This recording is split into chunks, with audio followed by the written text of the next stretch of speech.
ومجمع القوم الكرام فبلغنا ما طلبنا من مطالب ومرامي من مطالب ومرامي.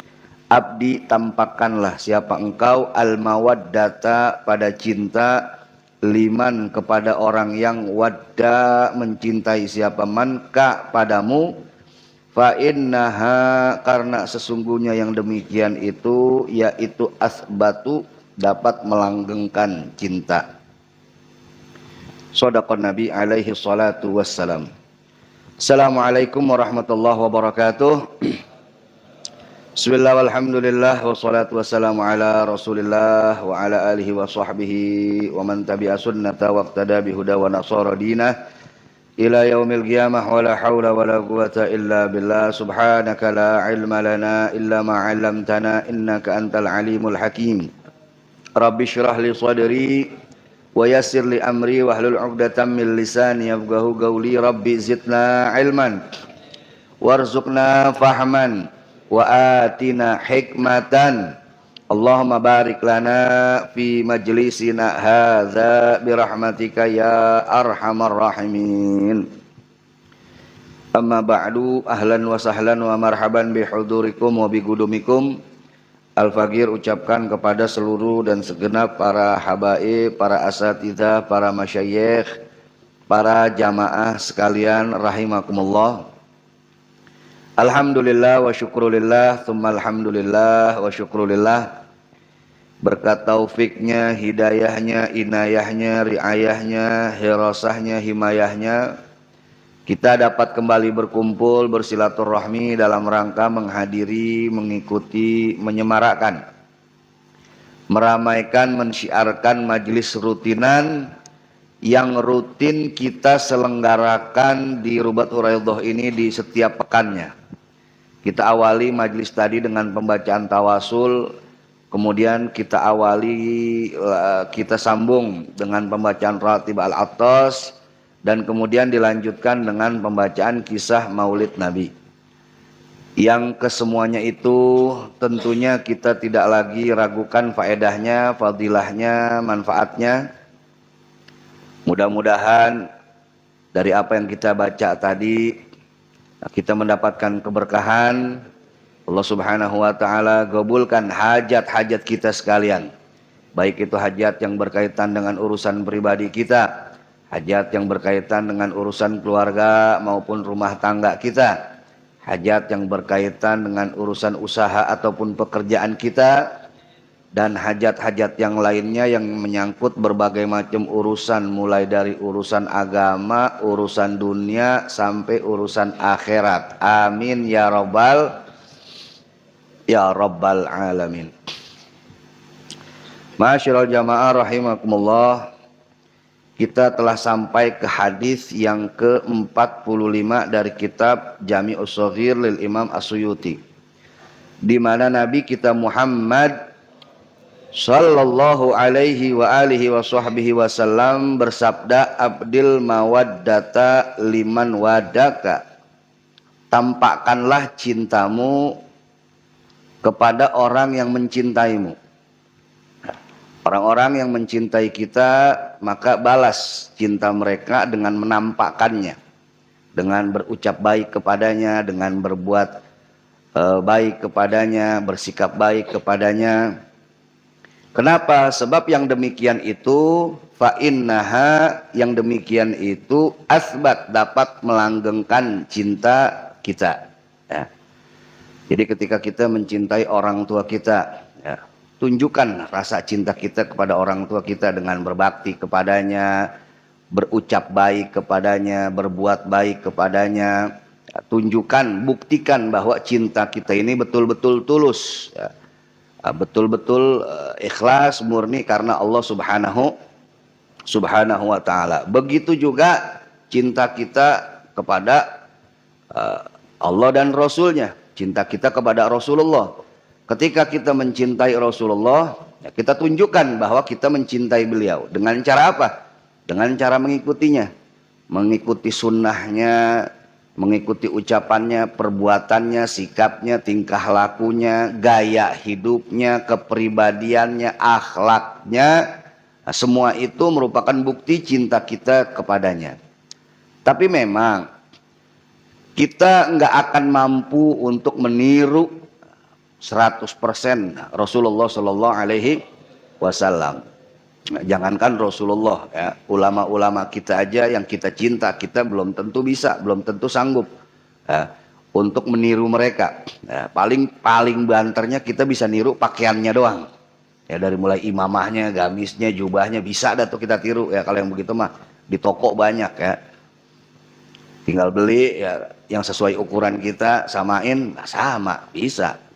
Tapi belum tentu kita bisa mengikuti apa yang mereka lakukan tiap hari, mulai dari tahajudnya, duhanya, baca Qur'annya dan seterusnya. Tapi nggak apa-apa, nggak apa-apa ya. Yang penting semampu kita tunjukkan bahwa kita betul-betul mencintai orang yang kita cintai itu. Ya. Satu ketika ada orang nanya sama Nabi, ya Rasul, mata sa'ah. Wahai Nabi, kapan hari kiamat? Mata sa'ah. Ini orang nanya kiamat yang kagak-kagak ya. Ini sahabat yang lain pada ngeliatin. Ini orang nanya yang lain, nanya kapan kiamat. Terus kata Nabi, emang apa yang udah ente persiapin untuk menghadapi hari kiamat? Ya, jawabannya Nabi cerdas ya. Ente nanya kiamat, emang ente udah nyiapin apa buat nyambut kiamat? Ya. Ini orang jawab lagi, ya Rasulullah, persiapanku pas-pasan, sholatku biasa-biasa aja, puasaku biasa-biasa aja, ya. Ibadahku biasa-biasa aja. Tapi ketahuilah, wahai Rasul, aku mencintai engkau. Apa kata Rasul? Almar'u ma'aman ahab. Seseorang akan bersama orang yang dia cintai. Walaupun mungkin kita nggak bisa niru 100% plek Rasulullah, nggak mungkin. Kita mampu untuk menirukan Rasulullah, ya, tapi dengan cinta kita kepada Rasulullah Sallallahu Alaihi Wasallam, insya Allah kita tetap akan dikumpulkan bersama beliau. Insya Allah kita mencintai orang-orang yang dicintai Rasulullah, kita akan dikumpulkan mereka dikumpulkan dengan Rasulullah, kita juga akan berkumpul dengan Rasulullah Sallallahu Alaihi Wasallam. Jadi kalau kita cinta sama seseorang, tampakkan cinta kita. Berbagai macam caranya, berbuat baik, ngasih hadiah, dan yang macam-macam ya. Beb, kalau sama lawan jenis gimana Beb? Kita kudu ini juga Beb. Ya, kita tampakin juga ya. Nah, kalau sama yang lawan jenis jangan ya.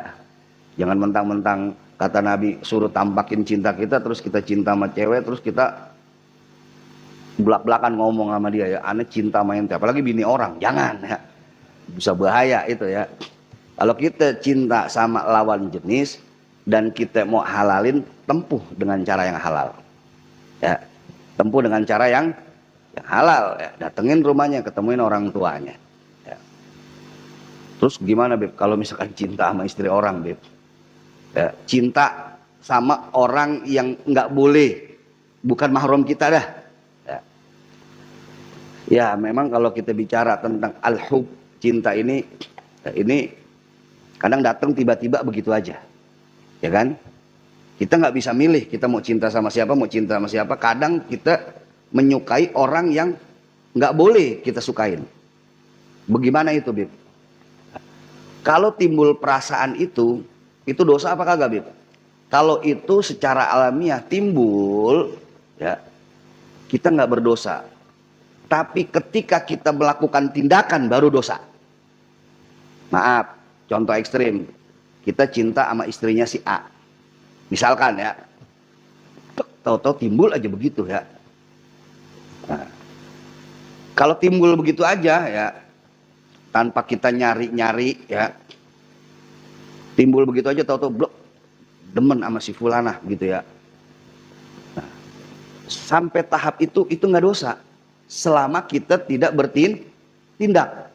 Kalau kita udah mulai ngedeketin, ya, ngegodain, ya, udah mulai caper, ya, itu baru tuh, ya, itu udah ada niatan jelek ya. Dan memang syahwat ini nggak bisa dipungkirin, laki ini ya, bersyahwat kepada wanita ya. Dan disitulah pinter-pinter kita untuk menjaga syahwat, supaya gimana ya, cinta itu karunia dari Allah. Jangan sampai karunia dari Allah ini kita gunakan untuk maksiat ya. Nah, Al-Imamul Ghazali ini menjelaskan luar biasa ya. Kita ini manusia ya, dianugerahi oleh Allah yang maha adil dalam diri kita nih. Dalam diri kita akal dan nafsu, akal dan syahwat ya. Jadi akal sama syahwat sama nafsu nih, ini karunia dari Allah, dua kekuatan dari Allah ya. Akal dan syahwat ini dua kekuatan dari Allah. Ini nggak bisa kita hilangin, nggak bisa kita matiin nih ya. Ada akal buat ngimbangin nafsu ini ya, buat ngimbangin syahwat ini ya. Kalau misalkan manusia nggak dikaruniain akal sama Allah, maka manusia bakal seperti hewan. Tapi Allah adil, Allah kasih syahwat, tapi Allah juga kasih akal. Allah kasih nafsu, tapi Allah kasih akal. Ini tiap hari bertempur nih, tiap hari bertempur ya. Nah, itu yang ada di dalam diri kita tuh karunia dari Allah, dua kekuatan ini nih ya. Allah kasih lagi dua karunia, tapi itu di luar diri kita, nggak di dalam diri kita. Kalau yang tadi akal sama nafsu itu di dalam diri, nah kalau ini di luar diri kita. Yang satunya malaikat mulhim yang ngebantu akal untuk ngelawan nafsu ya. Yang satunya lagi qarin, jin yang diutus sama iblis untuk membantu nafsu yang ada di dalam diri manusia ya. Jadi akal punya backingan malaikat mulhim, malaikat yang ngasih ilham ya. Si nafsu nih punya backingan namanya qarin, jin yang diutus sama iblis buat nyesetin manusia ya. Karena nafsu itu kendaraannya iblis buat menyesatkan manusia. Nah, tiap hari ini bertempur nih. Ini adilnya Allah. Allah kasih nafsu, Allah kasih akal untuk ngimbangin nafsu supaya manusia nggak seperti binatang. Kayak misalkan tadi kita senang sama si fulan. Ya kalau misalkan kita nggak punya akal, ya kita bakal jadi kayak binatang. Ya, kita berbuat yang enggak. Tapi karena kita punya akal, kita tahan diri. Kita tahu bahwa kalau kita berbuat begini, nah ini nggak benar. Ya.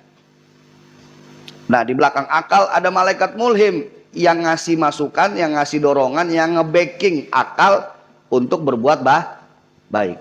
Kasih ilham, namanya malaikat mulhim, malaikat yang ngasih ilham. Di belakang nafsu ya, ada anak buahnya iblis nih, qarin, yang ngedorong nafsu untuk berbuat yang nggak baik, untuk berbuat yang nggak senonoh. Nah ini tiap hari bertempur ya. Kalau akal menang, manusia bakal baik. Tapi kalau syahwatnya, nafsunya yang menang, manusia itu bakal ngikutin nafsunya. Dia akan berbuat yang tidak baik, berbuat yang buruk, berbuat kemaksiatan, berbuat kemunkaran. Itu adilnya Allah. Allah kasih akal, Allah kasih nafsu. Allah kasih malaikat mulhim untuk membantu akal, tapi di sisi lain ada qarin yang ngebantu nafsu untuk menyesatkan manusia. Itu keadilan Allah. Selain itu Allah kasih fadl, kasih kelebihan lagi ya, buat manusia. Untuk apa? Supaya akal sama malaikat mulhim ini terbantu. Allah kasih kelebihan. Apa kelebihannya? Yang pertama amal soleh ya, amal soleh. Jadi kalau mau akal kita menang lawan nafsu kita, banyakin amal soleh. Makanya dalam hadis disampaikan al-imanu yazidu wa yanqus. Iman itu kadang kadarnya bertambah, kadang tuh turun, berkurang. Yazidu bit ta'ah, bertambah dengan ketaatan. ketaatan dengan amal soleh, wayan kusubil maksiat, dan berkurang dengan kemaksiatan. Jadi ya, untuk membantu akal dan malaikat mulhim supaya kuat, kita banyak berbuat amal soleh, berbuat amal soleh, berbuat baik ya. Kemudian apalagi yang Allah berikan? Kemudian Allah berikan ilmu. Allah berikan ilmu juga untuk membantu akal dan malaikat tadi untuk melawan nafsu dan qarin. Allah berikan ilmu. Makanya kita dituntut untuk terus menuntut ilmu. Sebab jin ini pintar. Nah, apalagi kalau jin yang ngadepin kiai, jinnya pintar juga, kiai juga. Ya. Jinnya kiai juga. Ya. Mereka nggak ujuk-ujuk ngegodain kita. Udah nggak usah sholat, enggak. Dengan ilmu mereka, mereka nyuruh kita sholat. Udah bangun malam ini, sholat tahajud. Begitu lagi sholat tahajud, tuh kan, yang lain mah pada tidur, ente doang yang tahajud. Mulai sombong tuh. Mulai sombong. Iya ya, yang lain mah kagak kayak gua ya. Tuh. Lah, pinter ilmunya. Ya. Ini dibedah nih sama Imam Ghazali nih, dari ujung ke ujung nih. Ya. Bagaimana mereka menyesatkan umat. Ya. Enggak, mereka nggak nyuruh, nggak ngelarang kita mau sholat, nggak ngelarang kita ibadah, enggak. Kadang-kadang justru mereka dorong kita ibadah. Tapi ternyata ya, di dalam ibadah itu nanti kita nggak ikhlas karena Allah. Sholat seperti tadi, sholat tahajud ya, dibangunin malam-malam, bangun ya, bangun. Begitu sholat, kelar sholat, berasa, waduh, ya dalam hati, gua doang ini yang sholat, yang bangun dari segini banyaknya ya. Mulai dah tuh sombong ya, sombong tuh di dalam hatinya, tuh pinternya setan ya, ilmunya banyak ya. Begitu juga ketika kita berjuang ya. Kita berjuang, yang lain mah mana, kita doang. Coba yang lain mah ya udah kelar. Itu capeknya ente, keringetannya ente, selesai, hilang begitu aja ya, hilang begitu aja ya.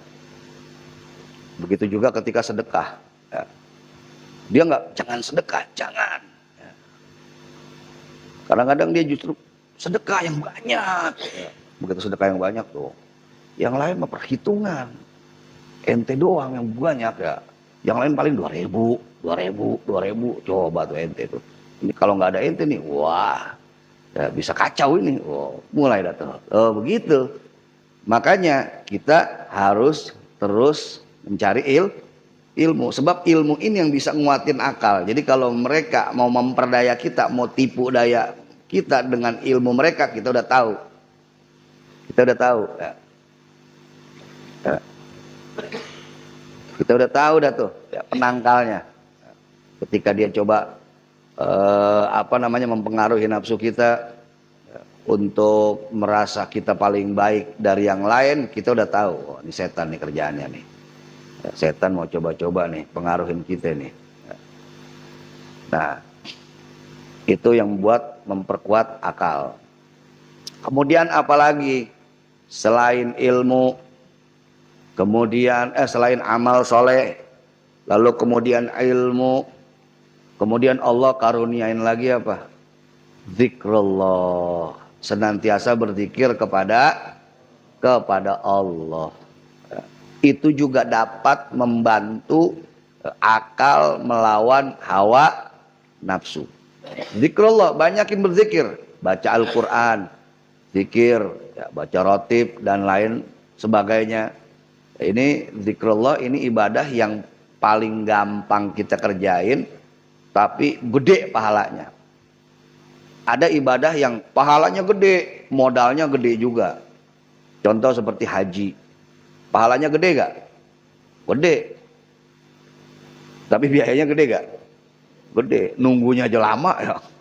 Berapa tahun sekarang nunggu? Ya lama dah pokoknya ya. Ibadahnya pahalanya gede, biayanya gede juga. Ada ibadah yang pahalanya gede, tapi biayanya kecil. Contohnya zikir, nggak perlu biaya lagi. Zikir dimanapun kita bisa berzikir, di motor kita berzikir, lagi duduk kita berzikir. Ya. Mau pegang tasbih, mau nggak pegang tasbih, kecuali di kamar mandi dah. Ya. Jangan berzikir di mana tempat kita bisa berzikir. Ya. Nah itu juga dapat memperkuat akal untuk melawan hawa nafsu. Makanya zikir ini niatin untuk memperkuat akal kita buat lawan hawa nafsu. Kadang-kadang ngaji, zikir, niatnya macam-macam. Ngaji ya buat apa? Biar lancar usaha, biar proyek jalan ya. Ya nggak apa-apa. Yang penting niatin karena Allah ya. Ngaji sampai masih niat dunia juga, dari pagi itu sampai sore urusan dunia, malam pas ngaji masih dunia juga, kapan mikirin akhiratnya ya. Udah pokoknya niat ngaji untuk bagusin diri kita supaya lebih baik, ntar Allah subhanahu wa ta'ala bakal kasih kita fasilitas yang Allah nggak duga-duga, yang kita nggak duga-duga ya. Kemudian apalagi yang bisa memperkuat akal kita untuk melawan hawa nafsu, supaya diri kita nggak kalah sama hawa nafsu kita yang di backing oleh Qarin. Di antara kelebihan yang juga Allah berikan yaitu makanan yang halal. Nah, ini penting nih, makanan halal. Makanan halal itu ibarat gizi buat akal, ibarat gizi buat tubuh kita. Kalau tubuh kita dikasih makanan halal, makanan bergizi, tubuh kita bakal sehat, betul, bakal kuat. Begitu juga akal kita. Kalau dikasih makanan yang halal toyiban, halalam toyiban, maka akal kita juga bakal lebih mampu untuk melawan nafsu kita.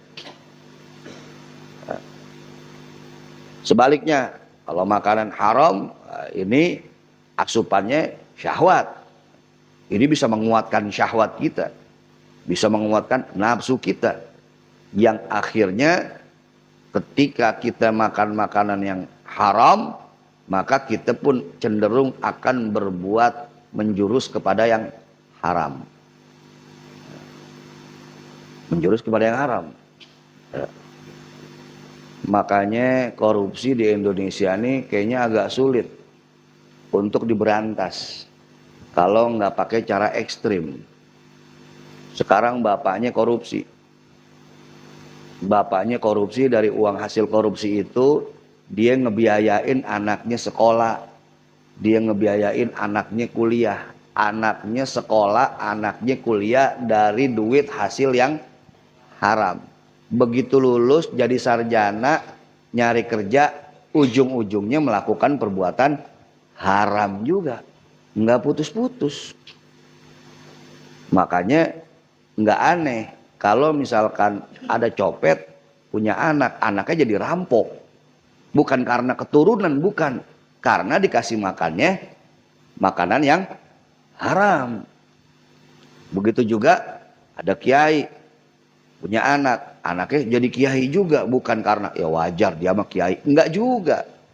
Karena bisa jadi itu kiai warok, hati-hati untuk ngasih makan anak istrinya, sehingga akhirnya anaknya tumbuh dengan makanan yang halal. Makanya cenderung untuk melakukan perbuatan-perbuatan yang baik. Makanya agak sulit kalau mau berantas korupsi. Bapaknya korupsi 1 miliar, anaknya korupsi 10 miliar. Cucunya ntar korupsi 1 triliun. Makanya saya sepakat kalau misalkan orang yang korupsi di Indonesia bukan lagi dihukum seumur hidup, bukan lagi potong tangan, potong kepala. Ya. Lah Bib kok potong kepala? Kenapa potong kepala? Kalau dalam syariat Islam, orang yang mencuri diapain hukumannya? Potong tangan. Potong tangan. Bib, ada ininya gak Bib? Tolak ukurnya Bib.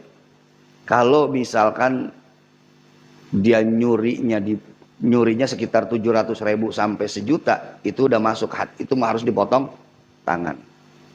Kenapa dipotong tangan? Kenapa dipotong tangan? Karena yang mencuri apa?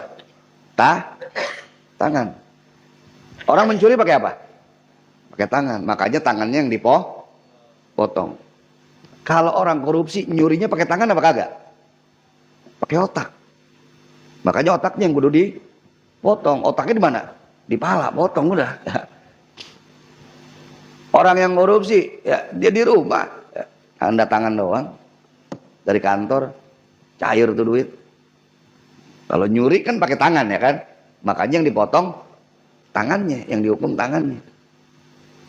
Kalau orang yang korupsi miliaran nggak bawa duit, ya kan pakai otak dia pakai otak, dia nggak perlu ke tempat duit itu berada, dari kantornya dia bisa, dari rumahnya dia bisa.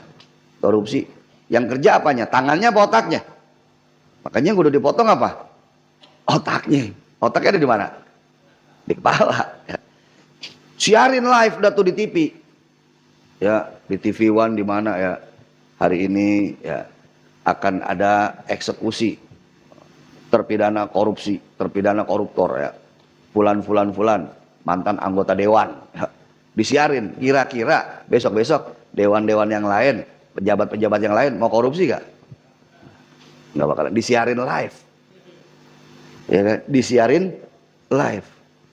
Satu buat shock terapi buat yang lain supaya kagak melakukan perbuatan yang sama. Kenapa kok hukuman kayak rajam, hukuman mati itu kudu yang lain ngelihat. Kita kalau misalkan mau ngerajam orang, mau hukum mati orang, itu orang masyarakat dipanggilin supaya nonton. Tujuannya untuk apa? Supaya yang lain kagak ngikutin. Ada efek jerak. Yang lain mikir-mikir kalau berbuat, waduh, ntar kalau aneh berbuat begitu digituin tuh. Nggak diem-diem. Kalau di sini ya bukan potong tangan orang korupsi, potong masa tahanan. Potong masa tahanan ya. Habis korupsi keluar bisa nyalek lagi. Wah, luar biasa ya. Makanya sulit untuk memberantas korupsi di Indonesia, sulit. Ya karena begitu tadi. Kalau kita ngeliatin apa yang disampaikan Imam Ghazali, orang dikasih makan dari yang haram, ya cenderung nyarinya yang haram juga. Cenderung nyarinya yang haram juga. Kenapa? Karena makanan haram itu ya, asupan buat hawa nafsu. Semakin dikasih banyak makanan haram, nafsunya makin kuat, akalnya makin lemah, gampang nafsu lawan akal.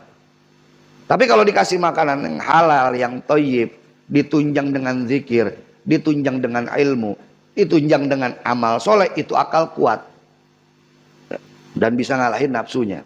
Nafsunya tunduk sama dia, nggak hilang tapi tunduk. Tetap ada nafsunya, tapi nafsunya ya dia gunakan ya dengan cara yang benar. Ya, dia gunakan dengan cara yang benar. Ya. Dia gunakan dengan cara yang benar. Dia gunakan, dia salurkan nafsunya pada tempatnya. Ya. Makanya orang cerdas dibilang orang berakal. Ya. Orang yang nggak cerdas dibilang nggak ada akalnya lu. Orang tua kita kan dulu ngomong begitu tuh ya. Nggak ada akalnya lu. Itu karena akalnya hilang, kalah sama nafsunya. Ya. Nah jadi itulah keadilan Allah. Allah karuniakan akal pada manusia untuk melawan hawa nafsunya. Allah berikan juga malaikat mulhim untuk menguatkan akalnya. Allah berikan penunjang amal soleh, ilmu, zikir, dan juga makanan yang halal. Kalau kita ikutin itu, insya Allah akal kita bakal lebih kuat ketimbang nafsu kita. Sampai kapan itu, Bib? Sampai kita mati ini bertarung terus. Sampai kita mati bertarung terus ini akal sama nafsu. Ya kalau kita mau supaya akal menang, ya tadi itu. Ya, kuatkan akal dengan ilmu, dengan amal soleh, dengan zikir dengan makanan yang halal. Insya Allah. Wallahu a'lam bishawab. Mudah-mudahan apa yang saya sampaikan walaupun sedikit dapat bermanfaat buat kita, dapat menambah ilmu kita, dan insya Allah bisa kita pahami, bisa kita mengerti, dan bisa kita amalkan.